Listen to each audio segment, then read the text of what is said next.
Hello friends, இது உங்கள் investment coach. Learn to earn. Subscribe பண்ணி வச்சுக்கோங்க, பெல் ஐக்கானை கிளிக் பண்ணிக்கோங்க. என்னோட வீடியோஸ் உங்களுக்கு அடுத்தடுத்து கிடைச்சிக்கிட்டே இருக்கும். இன்னைக்கு நம்ம வீடியோவில் நம்ம என்ன பார்க்க போறோம்னு பார்த்தீங்கன்னா, நேஷனல் பென்ஷன் ஸ்கீம் என்பிஎஸ். நம்மள நிறைய பேர் நம்மளோட ரிட்டையர்மெண்ட்காக யோசிப்போம். ரிட்டையர்மெண்ட்ல நம்ம எப்படி இன்வெஸ்ட் பண்றது, ரிட்டையர்மெண்ட்காக எப்படி இன்வெஸ்ட் பண்றது, ரிட்டையர்மெண்ட் ஆயிட்டோம்னா நம்மளுக்கு என்ன வருமானம் இருக்கும், அதுக்காக ஏதாவது சேர்த்து வைக்கலாம், ஏதாவது இன்வெஸ்ட் பண்ணலாம் அப்படின்னு நிறைய யோசிப்போம். ஆனா செய்ய தவறிடுவோம். ஸோ நார்மலாவே பாத்தீங்கன்னா நம்மளோட டிபெண்டன்ஸ்க்காக, நம்மளோட வீட்டில் இருக்கிறவங்களுக்காக நம்ம அதிகமா யோசிக்க ஆரம்பிச்சிருவோம். பசங்களோட படிப்புக்காக, அவங்களோட கல்யாணத்துக்காக, இல்ல நம்மளோட டிபெண்டன்ஸ் யாரா இருக்கா, அப்பா அம்மாலேருந்து எல்லாரும் பத்தியும் நம்ம அதிகமா யோசிப்போமே தவிர நம்மளை பத்தி நம்ம லாஸ்டா தான் மோஸ்ட்லி யோசிப்போம். அந்த விதத்துல நம்ம ரிட்டையர்மெண்ட்காக நம்ம பண்ணலாம்னு சொல்லிட்டு யோசிச்சுக்கிட்டே அதை தவற விட்டுருவோம். பட் எவ்வளோ வயசு உங்களுக்கு கம்மியா இருக்கோ அப்பவே நீங்க ஸ்டார்ட் பண்றது நல்லது. இப்போ ஒரு 25 வயசு 27 வயசு இருக்குது, இன்னும் நாள் இருக்குது ரிட்டையர்மெண்ட்க்கு, இவ்வளோ சீக்கிரம் எதுக்கு நான் ஸ்டார்ட் பண்ணோம் அப்படின்ட்டு மட்டும் யோசிக்காதீங்க. ஏன்னா நீங்க எவ்வளோ வயசு கம்மியா இருக்கோ அப்போ ஸ்டார்ட் பண்றது நல்லது. அண்ட் அப்போ ஸ்டார்ட் பண்றதுல உங்களுக்கு என்ன அட்வான்டேஜ்னா, சின்ன அமௌண்ட்ல இருந்து நீங்க ஸ்டார்ட் பண்ணலாம் நல்ல ரிட்டர்ன்ஸ் பாக்குறதுக்கு லாங் டேர்ம்ல. ஒரு 35 வயசுல 40 வயசுல மாசம் 5,000 ஸ்டார்ட் பண்றவருக்கும், ஒரு 25 வயசு 27 வயசுல ஸ்டார்ட் பண்றவருக்கும் பெரிய டிஃபரன்ஸ் இருக்கும் லாங் டேர்ம்ல. 60 வயசு ரெண்டு பேருக்குமே ஆகும்போது இந்த 40 வயசுல 35 வயசுல ஸ்டார்ட் பண்ணவருக்கு ரொம்ப கம்மியா இருக்கும். இந்த 25 வயசு 27 வயசுல ஸ்டார்ட் பண்ணவருக்கு ரொம்பவே அதிகமா இருக்கும். ஸோ முடிஞ்ச வரைக்கும் எவ்வளோ சீக்கிரம் முடியுமோ அவ்வளோ சீக்கிரமே நீங்க ரிட்டையர்மெண்ட்டுக்காக யோசிக்க ஆரம்பிச்சிருங்க. ஸோ அந்த விதத்துல இன்னைக்கு நம்ம வீடியோல நம்ம பார்க்க போறது NPS, national pension scheme. So இதுல இன்வெஸ்ட் பண்றதுனால நம்மளுக்கு என்னெல்லாம் பெனிஃபிட் கிடைக்கும், என்ன டாக்ஸ் பெனிஃபிட்ஸ் இருக்கு, ரிட்டர்ன்ஸ் எவ்வளவு கிடைக்கும், அண்ட் இதுக்கு ப்ரொசீஜர் என்ன, இதுல இருக்கிற அட்வான்டேஜ் டிஸ்அட்வான்டேஜ் எல்லாத்தையும் நம்ம இந்த வீடியோல பார்க்கலாம். ஸ்கிப் பண்ணாம ஃபுல்லா பாருங்க. வாங்க வீடியோக்குள்ள போகலாம். என்பிஎஸ் ஆக்சுவலா பாத்தீங்கன்னா இது கவர்மெண்ட் எம்ப்ளாயிஸ்க்காக கவர்மெண்ட் லான்ச் பண்ணது 2004. அதாவது 2003 ஆகஸ்ட்லயே பாத்தீங்கன்னா இந்த பிஎஃப்ஆர்டிஏ ஆக்ட லான்ச் பண்ணியிருந்தாங்க. அதாவது pension fund regulatory and development authority, பிஎஃப்ஆர்டிஏன்னு சொல்லுவாங்க. ஸோ நம்ம பேங்க்குக்கு எப்படி ரிசர்வ் பேங்க் ஆஃப் இந்தியா ஹெட்டா இருக்காங்களோ, ரெகுலேட்டரியா இருக்காங்களோ, இன்சூரன்ஸ்க்கு பாத்தீங்கன்னா IRDA, insurance regulatory and development authority இருக்காங்களோ, அதே மாதிரி shares and mutual funds, securities exchange board of India, SEBI இருக்காங்க. ஸோ அந்த மாதிரி பென்ஷனை பொறுத்த வரைக்கும் பிஎஃப்ஆர்டிஏ தான் அத்தாரிட்டி. ஸோ இவங்க போடுற ரூல்ஸ், இவங்க போடுற ரெகுலேஷன்ஸ் தான் என்பிஎஸ்ல அப்ளிகபிள் ஆகும். ஸோ இது கவர்மெண்ட் எம்ப்ளாயிஸ்க்காக மட்டும் 2004 லான்ச் பண்ணி, காலப்போக்கில் 2009 மே மந்த்ல இருந்து எல்லாருக்காகவும் இது ஓபன் பண்ணி விட்டுறாங்க. யாரா இருந்தாலும் பண்ணலாம், பிரைவேட் எம்ப்ளாயா இருந்தாலும் பண்ணலாம், பிசினஸ் மேனா இருந்தாலும் பண்ணலாம், கவர்மெண்ட் எம்ப்ளாயா இருந்தாலும் பண்ணலாம். ஸோ இது ஏஜ் லிமிட் பாத்தீங்கன்னா 18 to 60க்குள்ளார இருக்கணும். உங்களுக்கு 60 வயசு முடியும் போது அகைன் இன்னொரு 10 வருஷத்துக்கு வேணா எக்ஸ்டெண்ட் பண்ணணும்னா 70 வயசு வரைக்கும் கூட நம்ம எக்ஸ்டெண்ட் பண்ணிக்கலாம்.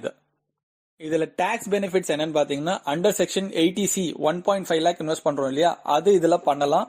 அண்ட் பிளஸ் 50,000 ரூபாய் எக்ஸ்ட்ராவாவும் பண்ணலாம். அது அண்டர் செக்ஷன் 80CCD குள்ளார வரும். அதாவது under section 80C 1.5 lakh investment நம்ம மியூச்சுவல் ஃபண்ட் இஎல்எஸ்எஸும் பண்ணிக்கலாம், இல்ல டாக்ஸ் சேவிங் இன்வெஸ்ட்மெண்ட்ஸ் வேற ஏதாவது ப்ராடக்ட்ஸ் கூட நம்ம பண்ணிக்கலாம். அண்ட் அனதர் 50,000 மத்த ப்ராடக்ட்ஸ்ல அந்த அளவுக்கு ஆப்பர்ச்சுனிட்டிஸ் இருக்காது. பட் என்பிஎஸ்ல 1.5 lakh இல்லாம அதுக்கு மேலேயும் ஒரு 50,000 ரூபாய், அதாவது 2 லட்சம் வரைக்கும் நம்ம இதுல மட்டுமே கூட இன்வெஸ்ட் பண்ணிக்கலாம் அண்டர் 80C குள்ளார பெனிஃபிட் பாக்குறதுக்கு. இதுல பாத்தீங்கன்னா டியர் 1, டியர் 2, அதாவது நிறைய பேர் இது டயர்னு சொல்லுவாங்க, டயர் சொல்லும்போது டியர் சொல்லணும். ஸோ இது டியர் 1 என்னன்னு பாத்தீங்கன்னா பென்ஷன் அக்கௌண்ட் 100% லாக் டில் ரிட்டையர்மெண்ட் வரைக்கும் உங்களுக்கு பாத்தீங்கன்னா எடுக்கவே முடியாது. நீங்க ரிட்டையர்மெண்ட்டுக்கு அப்புறம் தான் நீங்க எடுக்க முடியும். ரிட்டையர்மெண்ட்டுக்கு அப்புறம் நீங்க எடுக்கும் போது கூட சில எக்ஸப்ஷன்ஸ் இருக்கு, அதை நம்ம வீடியோ போக போக பார்க்கலாம். அண்ட் ரெண்டாவது பாத்தீங்கன்னா டியர் 2, இது நார்மல் சேவிங்ஸ் அக்கௌண்ட் மாதிரி. இதுல பாத்தீங்கன்னா லிமிடேஷன்ஸ் ரொம்ப கம்மி, ரெஸ்ட்ரிக்ஷன்ஸும் அந்த அளவுக்கு இருக்காது. நம்ம நார்மல் சேவிங்ஸ் அக்கௌண்ட் மாதிரி மியூச்சுவல் ஃபண்ட்ஸ்ல பண்ற மாதிரியே இதுல இன்வெஸ்ட்மெண்ட் பண்ணலாம். பட் டியர் 2ல பண்றதுக்கு நீங்க டியர் 1 ஆக்டிவ் பண்ணிருக்கணும். இப்போ டியர் 1ல பாத்தீங்கன்னா நீங்க இன்வெஸ்ட்மெண்ட் பண்ணிருக்கீங்கன்னா 60 வயசு ஆனதுக்கு அப்புறமா நீங்க வித்ட்ரா பண்ணுவீங்க இல்லையா. சோ அது எக்ஸப்ஷன் சொன்னேன் இல்லையா, அது என்ன எக்ஸப்ஷன்னா, அவுட் ஆஃப் 100% நான் பாத்தீங்கன்னா 60% வரைக்கும் நான் வித்ட்ரா பண்ணலாம். அதாவது 10 லட்ச ரூபாய் சேமிச்சுட்டேன்னு வச்சுக்கோங்களேன் எக்ஸாம்பிளுக்கு, அதுல 6 லட்ச ரூபாய் வரைக்கும் நான் ஒன் ஷாட்டா வித்ட்ரா பண்ணிக்கலாம். ரிமைனிங் 4 லட்ச ரூபாய் இருக்கு இல்லையா, அந்த அமௌண்ட் பாத்தீங்கன்னா மறுபடியும் இன்வெஸ்ட்மெண்ட்ல தான் இருக்கும். அண்ட் அதுல இருந்து எனக்கு மந்த்லி ஆன்யூட்டி சொல்லுவாங்க, பென்ஷன் மாதிரி எனக்கு மந்த்லி செர்டன் அமௌண்ட் வந்துகிட்டே இருக்கும். அதோட கால்குலேஷன்ஸ் நம்ம செப்பரேட்டா பார்க்கலாம். அண்ட் இதுதான் வந்து மந்த்லி பென்ஷன். இது வந்து நீங்க எடுக்க முடியாது. அந்த 4 லட்ச ரூபாய் அப்படிங்கிறது, அந்த 40% அப்படிங்கிறது வந்து பாத்தீங்கன்னா உங்களுக்கு மந்த்லி சின்ன கான்ட்ரிபியூஷனா உங்களோட அக்கௌண்ட்டுக்கு வந்துகிட்டே இருக்கும். அந்த 60% எடுக்கிறீங்க இல்லையா அவுட் ஆஃப் 100ல, அந்த 60% வந்து டாக்ஸ் ஃப்ரீ உங்களுக்கு. இந்த டியர் 1ல பாத்தீங்கன்னா உங்களுக்கு மந்த்லி 500 மினிமம் நீங்க பண்ற மாதிரி இருக்கும். இல்ல ஆனுவலி இந்த டியர் 1ல பாத்தீங்கன்னா உங்களுக்கு மந்த்லி 500 நீங்க வந்து இன்வெஸ்ட்மெண்ட் பண்ணலாம். இல்ல ஆனுவலி ஒரு ஷார்ட்டா மினிமம் 6000 ரூபாயில இருந்து மேக்ஸிமம் 1.5 லேக் அந்த 2 லேக்ஸ் வரைக்கும் கூட நீங்க பண்ணிக்கலாம். ஏதாவது வருஷம் நீங்க பண்ணாம விட்டீங்க, ஸ்டார்ட் பண்ணிட்டீங்க, ஒரு 2 வருஷம் பண்ணிட்டீங்க, 3வது வருஷம் பண்ணல அப்படின்னா அந்த வருஷத்துக்கான பெனால்டி உங்களுக்கு வந்து 50 to 100 ருபீஸ்க்குள்ள ஒரு சார்ஜ் போடுவாங்க. அந்த சார்ஜை நீங்க பே பண்ணிட்டு அகைன் இதை ஆக்டிவ் பண்ற மாதிரி ஆயிடும். அது வரைக்கும் இது டார்மெண்டா ஆயிடும், இன்ஆக்டிவா இருக்கும். இப்போ டியர் 2ல பாத்தீங்கன்னா லிமிட்லெஸ், அதுல வந்து எந்த ஒரு லிமிட்டும் கிடையாது. மினிமம் 2000 ரூபாவே நீங்க கூட இன்வெஸ்ட் பண்ணலாம். அது எப்போ வேணா இன்வெஸ்ட் பண்ணிக்கலாம், எப்போ வேணா வித்ட்ரா கூட பண்ணிக்கலாம். அது வந்து நீங்க 60 வயசு வரைக்கும் வெயிட் பண்ணணும்னா ஒன்றும் அவசியம் இல்லை. அது லாக் எதுவும் கிடையாது. பட் டியர் 2 நீங்க இன்வெஸ்ட் பண்ணணும் அப்படின்னா டியர் 1 ஆக்டிவேட் ஆயிருக்கணும். அப்போதான் உங்களுக்கு டியர் 2ல அலோவ் பண்ணும். இப்போ டியர் 1ல பொறுத்த வரைக்கும் 2 சாய்ஸ் இருக்கும். ஒன்னு ஆட்டோ சாய்ஸ், இன்னொன்னு ஆக்டிவ் சாய்ஸ்.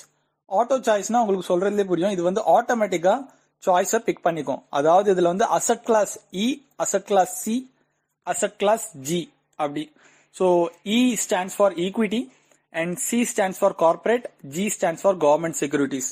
ஸோ என்னன்னு பாத்தீங்கன்னா அசட் கிளாஸ் இ நீங்க சூஸ் பண்றீங்க, இது வந்து ஆக்டிவ் சாய்ஸ்க்குள்ளார வரும். அசட் கிளாஸ் இ நீங்க சூஸ் பண்றீங்க அப்படின்னா அதுல 75% ஆஃப் மேக்ஸிமம் ஹோல்டிங்ஸ் வந்து ஈக்விட்டியில தான் இருக்கும். அதாவது ஷேர் மார்க்கெட்டை பொறுத்து தான் இருக்கும். ஸோ அதுல ஆட்டோமேட்டிக்கா உங்களுக்கு ரிஸ்க்கும் இருக்கும், ரிட்டர்ன்ஸும் ஜாஸ்தியா இருக்கும். அது வந்து லாங் டர்ம்காக நீங்க பண்ணலாம்.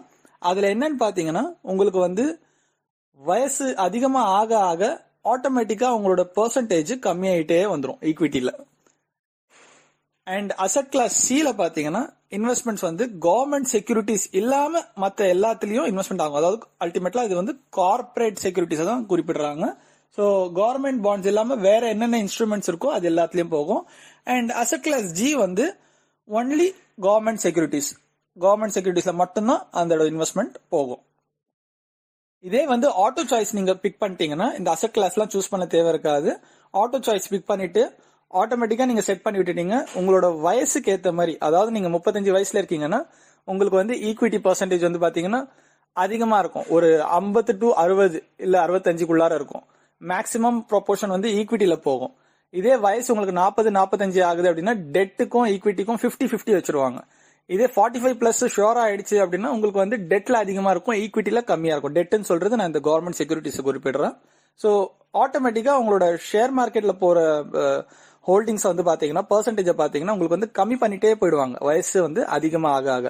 அதனால தான் நான் முன்னாடியே சொன்னேன் இல்லையா வீடியோல, எவ்வளவு வயசு கம்மியா இருக்குதோ எவ்வளவு சீக்கிரம் நீங்க ஸ்டார்ட் பண்றீங்களோ அவ்வளவு நல்லது. ஸோ இது யார் மூலியமா பண்ணலான்னு பாத்தீங்கன்னா பேங்க்ஸ், போஸ்ட் ஆஃபீஸ், ஆன்லைன்ல என்பிஎஸ் பண்ற ஆப்ஷனும் இருக்குது என்எஸ்டிஎல் மூலியமா.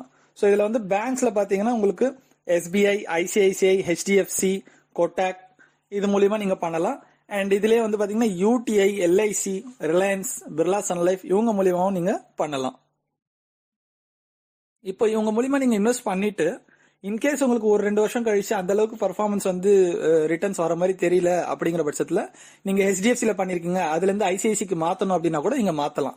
எப்படி நம்ம மியூச்சுவல் ஃபண்ட்ஸ்ல ஸ்விட்ச் பண்ணலாம் அப்படிங்கிற ஆப்ஷன் இருக்கும், அந்த மாதிரி இதுலயே வந்து ஸ்விட்ச் பண்ணலாம். இப்போ இதுக்கு என்ன டாக்குமெண்ட்ஸ் தேவை அப்படின்னு பாத்தீங்கன்னா சேம் கேவைசி டாக்குமெண்ட்ஸ் தான் நம்ம நார்மலா மியூச்சுவல் ஃபண்ட்ஸ்ல பேசியிருப்போம்.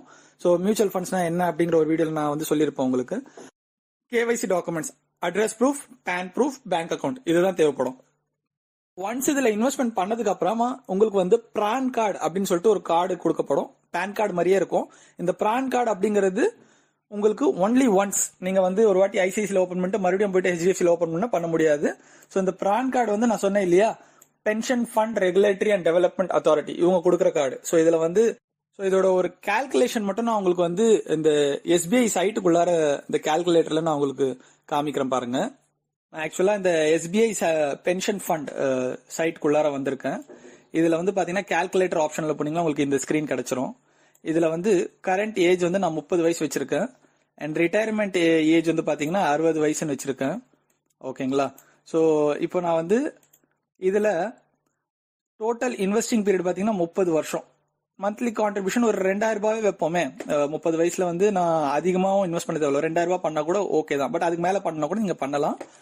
அண்ட் இதுல expected rate of return on NPS investment வந்து நான் ஒரு 9% வைக்கிறேன். 9%ங்கிறது கம்மி தான், பட் இருந்தாலும் நான் 9 வைக்கிறேன். நீங்க வந்து 8 to 12 கூட நீங்க எதிர்பார்க்கலாம், பட் அதுவும் ஷியோர் சொல்ல முடியாது. பட் இதுக்குள்ளாரதான் ஏதாவது ஒரு நம்பர்ஸ் இருக்கும்னு வச்சுக்கோங்களேன். ஸோ 9%னா நம்ம இன்வெஸ்ட்மெண்ட் பண்ண அமௌண்ட் பார்த்தீங்கன்னா 7,20,000. அண்ட் இன்ட்ரெஸ்ட் ஏர்ன் பண்ணிருக்கிறது டோட்டலா வந்து பாத்தீங்கன்னா 29,18,037 rupees. இதுல வந்து டோட்டல் டாக்ஸ் சேவிங் 2,16,000 கிடைக்கும். அண்ட் பென்ஷன் வெல்த் ஜெனரேட்டட், அதாவது டோட்டலா உங்களுக்கு கைக்கு வர்றது வந்து பாத்தீங்கன்னா 36,38,037 rupees. அதாவது கைக்கு வர்றது கிடையாது, சாரி, இது டோட்டல் அமௌண்ட் அக்குமுலேட் ஆயிருக்கிறது. அண்ட் நான் சொன்னேன் இல்லையா முன்னாடி, இதுல வந்து இந்த 100%ல 60% தான் நீங்க எடுக்க முடியும், 40% அப்படியே தான் இருக்கும், அதுக்குள்ள மறுபடியும் ரீஇன்வெஸ்ட் ஆயிடும் சொன்னேன் இல்லையா. இங்க பாருங்க, அந்த 40% வந்து நீங்க இன்க்ரீஸ் பண்ணலாம். அதாவது நீங்க வெறும் 20% எடுத்துட்டு 80% கூட நீங்க வந்து போடலாம். பட் மினிமம் 40% நீங்க வந்து பண்ணி தான் ஆகணும். ஓகேங்களா? சோ இது வந்து pension wealth reinvested into annuity plan. மறுபடியும் இது இன்வெஸ்ட் ஆகும் இல்லையா. இன்வெஸ்ட் ஆன அமௌண்ட் பாத்தீங்கன்னா 14,55,215. ரேட் ஆஃப் இன்ட்ரெஸ்ட் இதுக்கு ஒரு 8% வைப்போமே. ஸோ இதுலயும் வந்து பாத்தீங்கன்னா உங்களுக்கு வந்து pension per month post retirement அந்த 60% எடுத்ததுக்கு அப்புறமாவும் மந்த்லி 9,721 ரூபாய் உங்களுக்கு கிரெடிட் ஆயிட்டே இருக்கும். இந்த கால்குலேஷன் வந்து பாத்தீங்கன்னா உங்களுக்கு 30 வயசுல ஆரம்பிச்சு 2,000 ரூபாய் அமௌண்ட் போட்டு தான் உங்களுக்கு காமிக்கிறேன். இது நீங்க வந்து வயசு கம்மியாச்சுன்னா அமௌண்ட்டும் ஜாஸ்தி ஆகும் கீழே. அண்ட் அமௌண்ட் நீங்க இன்வெஸ்ட் பண்ற அமௌண்ட் ஜாஸ்தி பண்ணாலும் உங்களுக்கு அமௌண்ட் ஜாஸ்தி ஆகும். ஸோ என்பிஎஸ்ல என்னெல்லாம் ஆப்ஷன்ஸ் இருக்கு, எப்படி இன்வெஸ்ட் பண்றதுன்னு இந்த வீடியோல பார்த்துட்டோம். பட் இதை வந்து ஒரு ரிட்டையர்மெண்ட் பிளானா மட்டுமே பாருங்க. இதை வந்து ரிட்டர்ன்ஸ்க்காக யோசிச்சு பண்ணீங்கன்னா உங்களுக்கு நிறைய ப்ராடக்ட்ஸ் இருக்கு. ஸோ ஃப்ரெண்ட்ஸ், என்பிஎஸோட பேசிக் டீடைல்ஸ் அண்ட் எப்படி இன்வெஸ்ட் பண்றது இதெல்லாம் நம்ம பார்த்துட்டோம். உங்களுக்கு இதுல குறிப்பிட்டு ஏதாவது டவுட் இருக்குன்னா கமெண்ட்ஸ்ல மென்ஷன் பண்ணுங்க. அண்ட் நான் வேற ஏதாவது பாயிண்ட் விட்டுட்டேன் அப்படின்னா கூட கமெண்ட்ஸ்ல மென்ஷன் பண்ணுங்க, கண்டிப்பா ரிப்ளை பண்றேன். டாக்ஸ் சேவிங் இன்வெஸ்ட்மெண்ட்ஸ் அண்ட் பிபிஎஃப்கான வீடியோஸும் நான் இதுக்கு முன்னாடி போட்டிருக்கேன். லிங்க் டிஸ்கிரிப்ஷன்ல இருக்கு, அதுவும் போய் செக் பண்ணிக்கோங்க. தேங்க்ஸ் ஃபார் வாட்சிங். என்னோட சேனலை சப்ஸ்கிரைப் பண்ணி வச்சுக்கோங்க. இன்வெஸ்ட்மெண்ட் ரிலேட்டடான வீடியோஸ் நான் போட்டுக்கிட்டே இருப்பேன். அண்ட் உங்களுக்கு ஏதாவது பர்டிகுலர் வீடியோ தேவைப்படுது அப்படின்னா கூட அதை நீங்க மென்ஷன் பண்ணுங்க. Thank you so much.